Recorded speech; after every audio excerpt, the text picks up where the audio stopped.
బుచ్చిబాబు గారు, ఈరోజు మన అస్సంపల్లి సమీపంలో జరుగుతున్న ఈ బాక్సైట్ సభకు ముఖ్య అతిథిగా హాజరైన సిపిఎం పార్టీ రాష్ట్ర కార్యదర్శి వి శ్రీనివాసరావు గారికి, సిపిఎం పార్టీ కేంద్ర కమిటీ సభ్యులు కె లోకనాథన్ గారికి, నా తోటి సిపిఎం పార్టీ జిల్లా నాయకులు సురేంద్ర గారు, గంగరాజు గారు, బిసిహెచ్ పడల్ గారు, పోతరాజు గారు, ఉమామహేశ్వర గారు, గిరిజన సంఘం నాయకులు బాల్దో పడల్ గారు, ఈ కార్యక్రమాన్ని ఇంత విజయవంతం చేస్తున్న ఈ చుట్టుపక్కల ప్రజానీకం అందరికీ సిపిఎం పార్టీ జిల్లా కమిటీ నుంచి ప్రత్యేకంగా నమస్కారాలు తెలియజేస్తున్నాం. మిత్రులారా, మన ప్రాంతంలో బాక్సైట్ సమస్య వచ్చినంటనే మన పార్టీ కేంద్ర కమిటీ సభ్యులు లోకనాథన్ గారు ఒక 2 నెలల క్రితమే మేము పర్యటన చేసాం జర్రెల ప్రాంతంలో. 2 నెలల్లోనే మేము చెప్పాము ఈ బాక్సైట్ సంబంధించి ఎటువంటి చర్యలు చేపట్టవద్దని హెచ్చరిక కూడా చేశాం. మేము 2 నెలలు పూర్తయిందో లేదో తెలియదు, కానీ మళ్ళా ఈరోజు మన బాక్సైట్ ప్రాంతంలో సర్వే మొదలు పెట్టారు.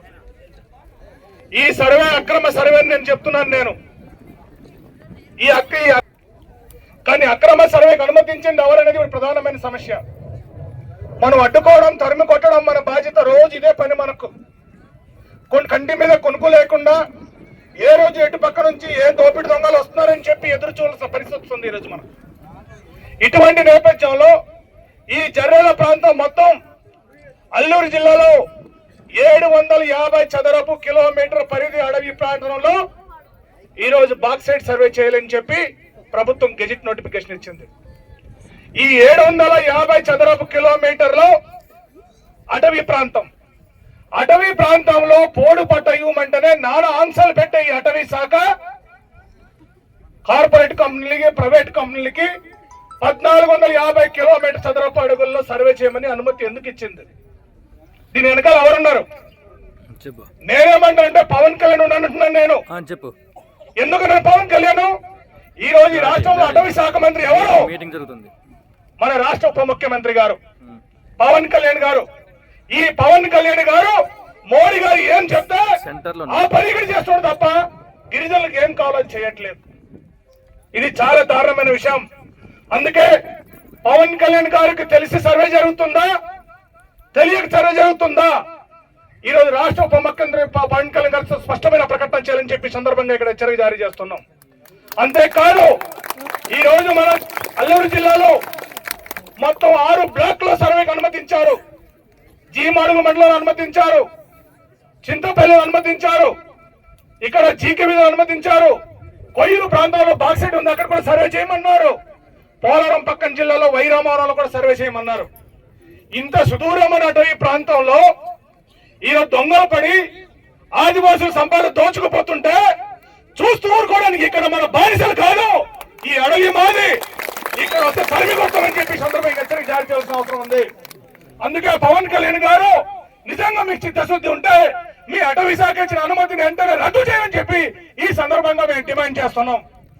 ఇక్కడ ఈ జిల్లాలో విచిత్రమైన పరిపాలన జరుగుతుంది. ఇది ఆదివాసీ పరిపాలన, ఆదివాసీ జిల్లా అని చెప్తున్నారు ప్రభుత్వ అధికారులు. ఈ జిల్లాలో 4 ఐఏఎస్ ఆఫీసర్లు ఉన్నారు, ఒక 3 ఐపీఎస్ ఆఫీసర్లు ఉన్నారు. సచివాలయ స్థాయి నుంచి రాష్ట్ర స్థాయికి అనేక మంది గిరిజన ప్రాంతంలో పనిచేస్తున్న అధికారులు ఉన్నారు.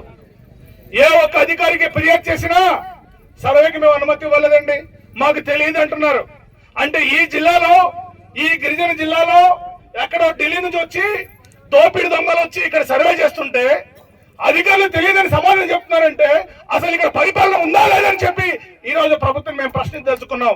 ఈ రోజు ఈ జిల్లాకి ఇన్ఛార్జ్ మంత్రి గిరిజన సంక్షేమ శాఖ మంత్రి. ఆ గిరిజన సంక్షేమ శాఖ మంత్రి గిరిజన సంక్షేమం వదిలేసి ఈ రోజు కార్పొరేట్ సంక్షేమం కోసం పనిచేస్తున్న పరిస్థితి కనిపించింది. ఒక పక్క హైడ్రో సర్వే చేస్తున్నప్పుడు కూడా అదే అంటున్నారు, ఈ బాక్సైట్ ప్రాంతం సర్వే అన్నా అదే మాట అంటున్నారు.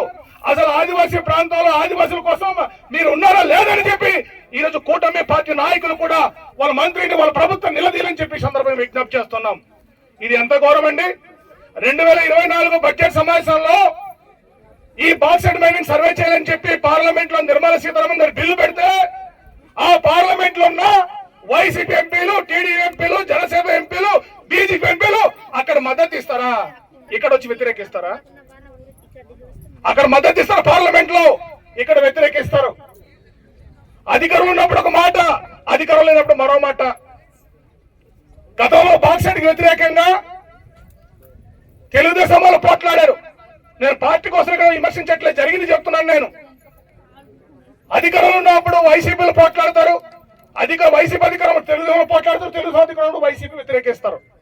మాట్లాడితే మేము ప్రజల కోసమే ఉన్నామంటారు.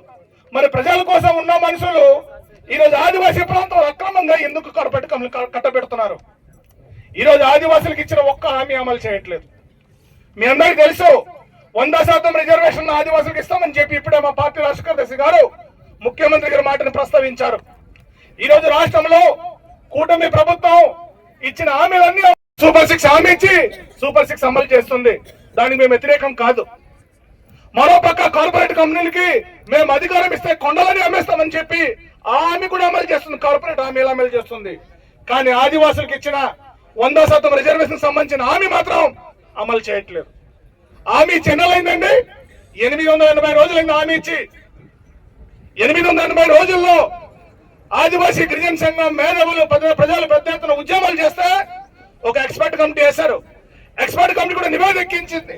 ఆదివాసులు 100% రిజర్వేషన్ ఇవ్వడం చట్టబద్ధమే, రాజ్యాంగబద్ధమని కూడా నివేదిక ఎక్కడ ఇచ్చింది. నివేదిక ఇచ్చి సంవత్సరం అవుతుంది, దాని మీద కూడా మాట్లాడుతున్న పరిస్థితి లేదు. అంటే ఆదివాసుల సమస్య వచ్చినప్పుడు, ఆదివాసులు కష్టం వచ్చినప్పుడు ఆదివాసీ సంక్షేమం మర్చిపోయి ఈ రోజు కార్పొరేట్ సంక్షేమం చుట్టూ తిరుగుతున్న పరిస్థితిని ఇక్కడ మనం అర్థం చేసుకోవాల్సిన విషయం ఉంది. అంతేకాదు ఈ రోజు ఆదివాసీ ప్రాంతం సంబంధించి మనం చూసుకున్నప్పుడు మన గుండెకాలంటిది 1/70 చట్టం. మనం గిరిజన నేతలు 672 మంది సుప్రీంకోర్టులో కేసు వేసండి మనం చెప్తున్నాం.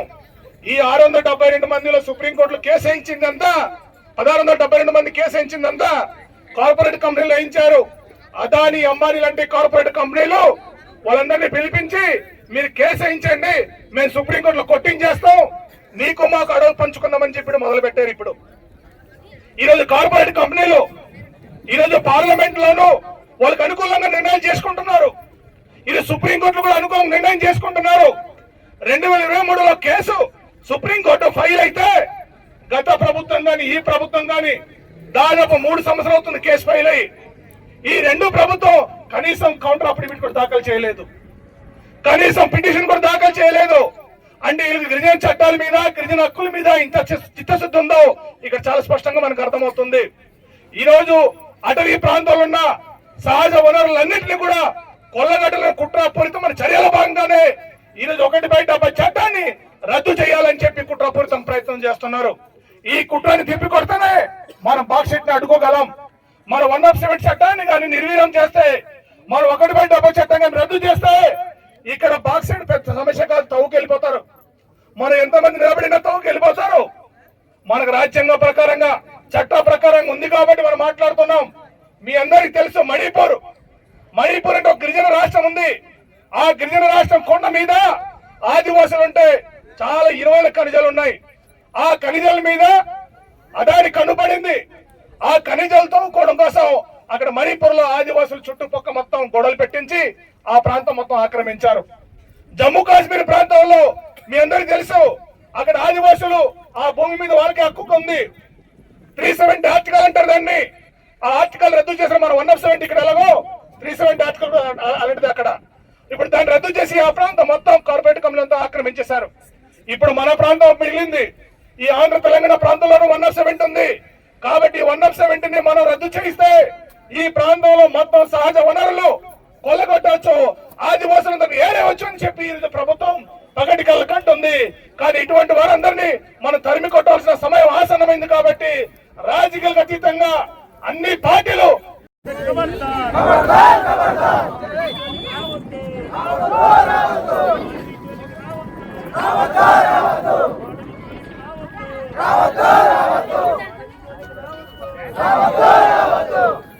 బాక్సైడ్ దొంగ సర్వే తక్షణమే ఆపాలి. బాక్సైడ్ దొంగ సర్వే ఆపాలి. బాక్సైడ్ దొంగ సర్వేలు ఆపాలి. బాక్సైడ్ ఒప్పందం రద్దు చేయాలి. వర్ధిల్లాలి ఆదివాసుల ఐక్యత, వర్ధిల్లాలి ఆదివాసుల ఐక్యత. బాక్సైడ్ దొంగ సర్వలు తరిమి కొడతాం, దొంగ సర్వలు తరిమి కొడతాం. వర్ధిల్లాలి ఆదివాసుల ఐక్యత. బాక్సైట్ తవ్వకాన్ని ఆపే వరకు పోరాడతాం. బాక్సైట్ తవ్వకాన్ని ఆపే వరకు పోరాడతాం. చట్టాలు పటిష్టంగా అమలు చేయాలి. చట్టాలు పటిష్టంగా అమలు చేయాలి. పట్టాలు ఇవ్వాలి. పట్టాలు ఇవ్వాలి. గిరిజనుల ఐక్యత, గిరిజనుల ఐక్యత.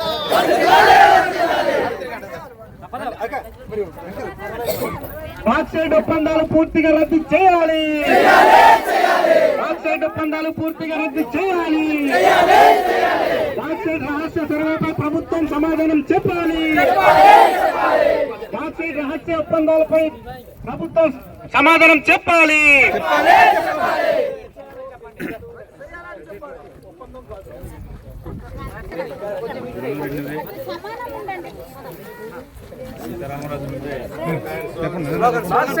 జై ఆదివాసీ, జై ఆదివాసీ, ఆదివాసీ ఐక్యత, ఆదివాసీ ఐక్యత, ఆదివాసీ ఐక్యత, ఆదివాసీ సిపిఎం బాక్సైట్ పై ప్రభుత్వం సమాధానం చెప్పాలి. బాక్సైట్ రహస్య సర్వేలపై ప్రభుత్వం సమాధానం చెప్పాలి. బాక్సైట్ పై మోడీ ప్రభుత్వం గెజిట్ రద్దు చేయాలి. బాక్సైట్ పై మోడీ ప్రభుత్వం గెజిట్ రద్దు చేయాలి. సిపిఎం బాక్సైట్ పై కేంద్ర ప్రభుత్వం గెజిట్ రద్దు చేయాలి. బాక్సైట్ పై కేంద్ర ప్రభుత్వం మోడీ బాక్సైట్ రహస్య సర్వేలపై ప్రభుత్వం సమాధానం చెప్పాలి. బాక్సైట్ జోలికి వస్తే ఖబర్దార్.